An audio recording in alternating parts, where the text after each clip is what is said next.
Sir, आज जो press conference मुनक्किद की गई थी, आखिर क्या मौजू पे थी और किस विषय में आज चर्चा हुई? सेक्युलर मुस्लिम फ्रंट जो स्टेट लेवल कोalition बना हुआ है, जो लोकसभा के इलेक्शन के वक्त एक जो बात चली मुस्लिम रिप्रेजेंटेशन के बारे में, उसके बाद अब जो विधानसभा इलेक्शन के दरमियान 15% मुस्लिम कैंडिडेचर एटलीस्ट होना चाहिए, जो मुसलमानों की आबादी है, इस बात को जो हमारा लेकर महाविकास आघाड़ी के साथ जो 3 प्रमुख पक्ष है, शिवसेना उद्धव ठाकरे साहब, राष्ट्रवादी कांग्रेस पार्टी शरद पवार साहब और नेशनल कांग्रेस पार्टी। तो आप लोग जिस तरह से मांग कर रहे हैं कि 15% आप लोगों को रिजर्वेशन देना चाहिए, अगर मान लीजिए 15% दे दिया जाता है, लेकिन उसमें भी ऐसा होगा कि कुछ डमी कैंडिडेट्स खड़ाए जाएंगे उन्हीं मुस्लिम नुमाइंदों को गिराने के लिए, ऐसे समय पे आप क्या करेंगे? बात यह है कि ये जो हम आज बात कर रहे हैं तो पूरे महाराष्ट्र के मुसलमानों की आवाज़ बन के कर रहे हैं, स्टेट लेवल कोalition की बन के कर रहे हैं, और जो हम यात्रा निकालने वाले हैं आने वाले 30 अगस्त से जो पूरे महाराष्ट्र में जाएगी, जो कोल्हापुर से शुरू होगी, उसमें पूरे महाराष्ट्र की सिचुएशन के हिसाब से बतौर समाज हम आने वाले इलेक्शन के लिए एक प्लान और रोड मैप तैयार करेंगे, और उस रोड मैप को इम्प्लीमेंट करने का काम हम आने वाले विधानसभा इलेक्शन में करेंगे। हम ये उम्मीद करते हैं कि आगे डायलॉग इस तरीके से खुले कि उस रोड मैप को इम्प्लीमेंट भी ठीक तरीके से किया जाए, और हम इसको पॉजिटिवली देख रहे हैं। ये जो अगर डमी किया तो, अगर नहीं किया तो, हम इस बात को पॉजिटिवली देख रहे हैं। हम ये मान रहे हैं कि 15% मुसलमानों को आने वाले इलेक्शन में कैंडिडेचर मिलेगा, और जो लोकसभा और विधान परिषद की जो कमी है वो इसमें कवर होगी, और हमारे नुमाइंदे जो मुसलमानों की हक की बात करेंगे वो महाराष्ट्र के असेंबली में होंगे, और अगर नहीं तो बतौर समाज हम सड़कों को वैसे भी बुलंद कर ही रहे हैं, ये आप सब देख रहे हैं। सर, कल इसी मौजू को लेकर इस्लाम जिमखाने में मौलाना आज़ाद मंच की जानिब से एक ऐसे ही प्रेस कॉन्फ्रेंस रखी गई थी, उसमें भी उन्होंने यही सारी बात की थी। तो क्या आप उन लोगों के साथ मर्ज होकर इस मुद्दे को आगे बढ़ाएंगे? यह सवाल समाज का है, और बतौर समाज ये सवाल रखा जाएगा। यहाँ पर पे पार्टी लाइंस और बाकी तमाम चोले और हम बाहर रख के सभी मुसलमान, महाराष्ट्र के मुसलमान एक साथ होकर के आने वाले इलेक्शन में महाराष्ट्र का रिप्रेजेंटेशन, मुस्लिम रिप्रेजेंटेशन तय करेंगे। लेकिन यदि अगर नहीं होता है ऐसा, तो इस विषय में फिर आगे क्या कदम उठाया जाएगा? यदि का जवाब आज नहीं दूंगा, क्योंकि हम ये मान के चल रहे हैं कि यदि के लिए लोकसभा हुआ, यदि के लिए विधान परिषद हुआ, अब विधानसभा में यदि नहीं होगा, अब विधानसभा में बतौर कौम इतनी हम ताकत रखते हैं कि 15% कम से कम मुस्लिम रिप्रेजेंटेशन विधानसभा में होगा। आज जो प्रेस कॉन्फ्रेंस थी वो पहली प्रेस कॉन्फ्रेंस थी। इसमें सबसे अहम मुद्दा जो मुसलमान सियासी तौर से दूर है, उसको कम से कम पॉलिटिकल एंट्री के लिए और सियासी नुमाइंदगी के लिए, हिस्सेदारी के लिए ये प्रेस कॉन्फ्रेंस की गई थी। और हम मानते हैं कि आज तक सिर्फ हम वोट डालने की मशीन बन के रहे, आज मुस्लिम समाज बेदार हो चुका है। हम इस बात को लेकर आए थे कि महाविकास आघाड़ी से डायलॉग करते हैं या जो भी होगा, लेकिन बात आगे बढ़ाते हैं कि मुस्लिम समाज को महाराष्ट्र में 15% के हिसाब से रिजर्वेशन दिया जाए, और इसीलिए आज की प्रेस कॉन्फ्रेंस की गई थी। और इसमें बहुत सारी चीज़ें तय हुई जो कि आपके सामने आ चुकी हैं, और इसके लिए पूरे महाराष्ट्र के ज़िम्मेदारों से, लोगों से बातचीत का सिलसिला भी जारी है, चल रहा है, और इसी के लिए प्रेस कॉन्फ्रेंस की गई थी। देखेंगे, अंजाम उसके हाथ है, आगाज़ करके देख, अंजाम उसके हाथ है, आगाज़ करके देख, भीगे हुए परों से तू प्रवास करके देख। मुफ्ती साहब, जो पूरे महाराष्ट्र भर में मुस्लिम वोटर्स हैं, तो क्या मस्जिद के मेंबरों से उन्हें ऐसा कोई पैगाम दिया जाएगा कि जिस तरह से पिछले इलेक्शन में मुसलमानों ने अपनी ताकत को दिखाते हुए एक तरफा वोट किया था, क्या इस बार भी अपने नुमाइंदों के लिए वो एक तरफा वोट करेंगे? नहीं, बात असल में मस्जिद के मेंबरों की नहीं है। बात यह है कि अब मुस्लिम समाज खुद से ही व्यक्तिगत तौर पर बेदार हो चुका है, और उसको बेदार करने वाला वक्फ बिल का मसला हो, विशालगढ़ का मसला हो, और जितने भी मसाइल हैं, मुस्लिम मुक्त विधान परिषद हो। गुज़िश्ता मर्तबा संविधान के नाम पर ठीक है वो तो हो गया, लेकिन 48 सीटों में से एक भी सीट नहीं दी गई। तो मुस्लिम खुद समाज बेदार हो चुका है। मुझे नहीं लगता कि उसको अब बताने की ज़रूरत पड़ेगी सभी अपने अपने तौर से इस बारे में फिक्रमंद हैं और इस बारे में सोच रहे हैं। मुफ्ती साहब, कुछ पार्टियां अक्सर देखा गया है कि कुछ पार्टियां मुसलमानों को डराकर वोट मांगती हैं और कुछ पार्टियां जो है मुसलमानों को बचाने के नाम पर वोट मांगती है, तो इस पर क्या कहेंगे? इस बार जो है इलेक्शन आने वाला है, मुसलमानों को किस तरीके से इलेक्शन में जो है किसका साथ देना चाहिए और क्या करना चाहिए? यही तो कहना है कि सिर्फ डरा कर वोट लोगे तो बचने वाले नहीं है। जैसे आज तक नहीं बचे, आज तक हमने डर कर वोट दिया तो तहफ़्फ़ुज़ कहाँ हुआ, बचे का? मैं आपसे सवाल पूछता हूँ, आज तक हमने डर के वोट दिया तो भला क्या हुआ? बेखौफ होकर वोट देंगे और सीट लेंगे, हिस्सेदारी लेंगे, तब हमारा वोट काम में आएगा।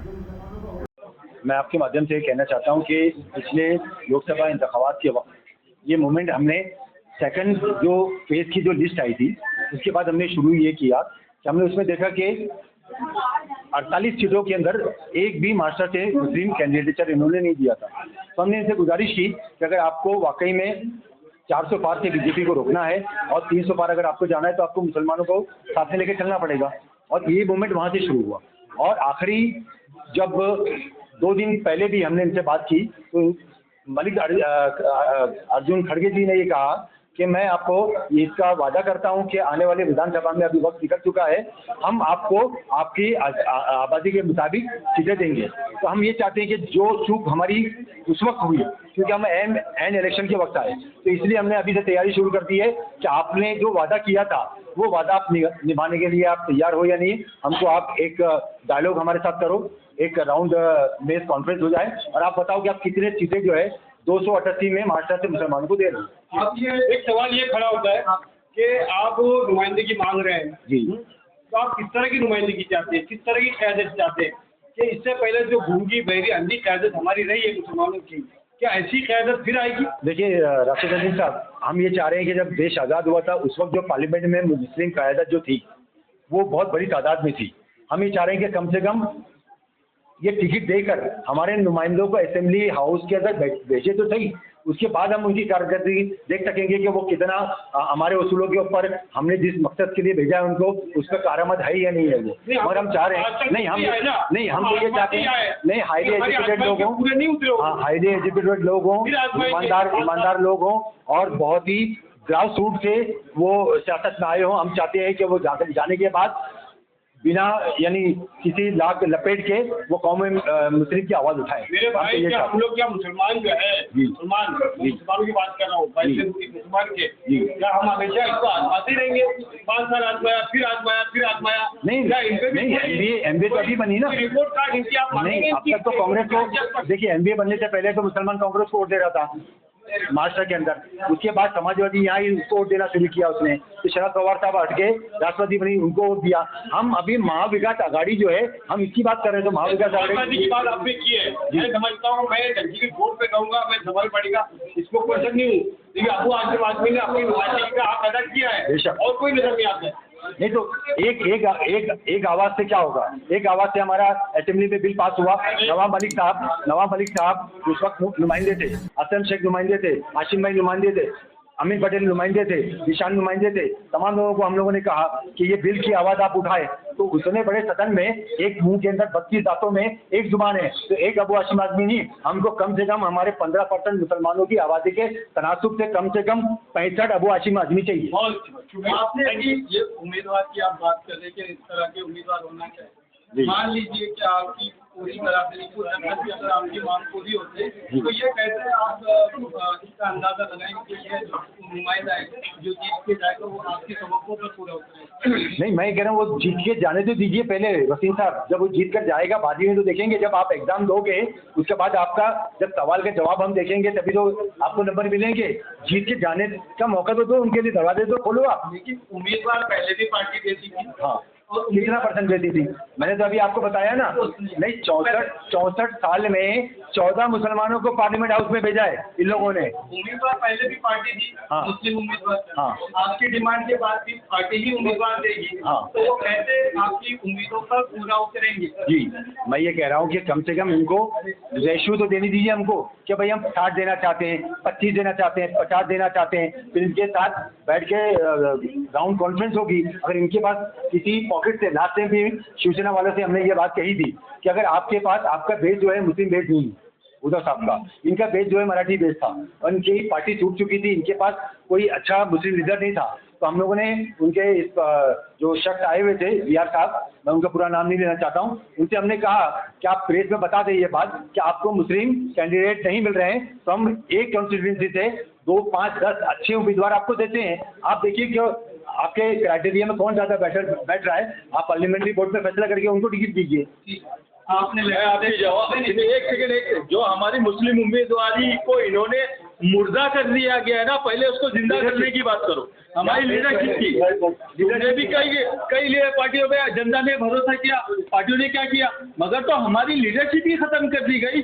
इन्होंने एकदम मार दिया गया। पहले हमारी लीडरशिप को तो शुरू किया जाए, सबसे पहले उसके दरवाजे। क्या हिंदुस्तान की जनता ने, आवाम ने भरोसा किया? क्या सबके अकाउंट में 15-15 लाख रुपये आ गया? क्या 3 बार PM बने? हाँ, मैं आपसे पूछ रहा हूँ, क्या आपके भी घर में गैस का बाटला है? आप भी पेट्रोल भरते हो? क्या महंगाई कम हो गई? क्या आपको रोजगार मिल गया? क्या हमको तो उम्मीदवारी से वंचित कर दिया, हमारी उम्मीदवार को खत्म किया। हम सबसे पहले अपनी उम्मीदवारी को जिंदा करने की बात कर रहे हैं, उससे बात कीजिए। आपने लीडरशिप की बात की, हाँ, क़यादत की बात की। क़यादत के सिलसिले में 2 दिन पहले, 4 दिन पहले और उससे पहले 15 दिन से कई मीटिंगें हुई, कई जगह पर अलग अलग तरह से बातें हुई। आप अलग से क्यों सामने आए? उसमें क्यों नहीं ज्वाइन हो रहे आप? जब क़यादत की बात, कौन सी अलग? यहाँ क़यादत की बात नहीं होगी। आपने क़यादत की बात, हमने डिमांड, अरे आपने मैंने क़यादत की बात नहीं किया। यहाँ क़यादत सुने, हंसिए मत, क़यादत की बात नहीं है। जो हमारी उम्मीदवार